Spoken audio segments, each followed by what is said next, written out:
Աստվածային սիրո բնութագիրը։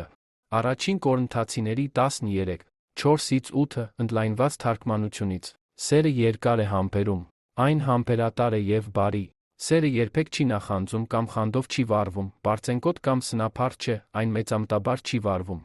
Այն ինքնահավան չէ և ոչ էլ ամբարտավան, փքված չէ հպարտությունից։ Այն կոպիտ, անքաղաքավարի չէ, անվայելուչ չի վարվում։ Սերը, Աստծո սերը մեզանում, չի պնդում իր իրավունքներն ու իր ճանապարհը, այն իրենը չի որոնում։ Դյուրագրգիռ չէ, ոչ էլ նեղացկոտ կամ հիշաչար։ Սերը հաշվի չի առնում իր դեմ գործված չարիքը, ուշադրություն չի դարձնում իր հանդեպ թույլ տրված սխալին։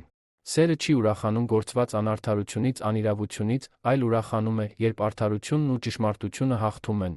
Սերը դիմանում է ամեն բանի, որ կարող է պատահել, միշտ պատրաստ է հավատալու լավագույնին յուրաքանչյուրի մեջ, նրա հույսը չի մարում ոչ մի իրավիճակում, այն համբերում է ամեն բանի, առանց թուլանալու։ Սերը երբեք չի ձախողվում, երբեք չի մարում կամ չի մաշվում ու չի սպառվում։ Ինչ վերաբերում է մարգարեությանը, Աստծո կամքը նպատակը մեկնելու պարգև, դա կիրականանա կանցնի, լեզուները կլռեն, դրանք կդադարեն, գիտելիքը ևս կանցնի կկորցնի իր արժեքն ու կփոխարինվի ճշմարտությամբ,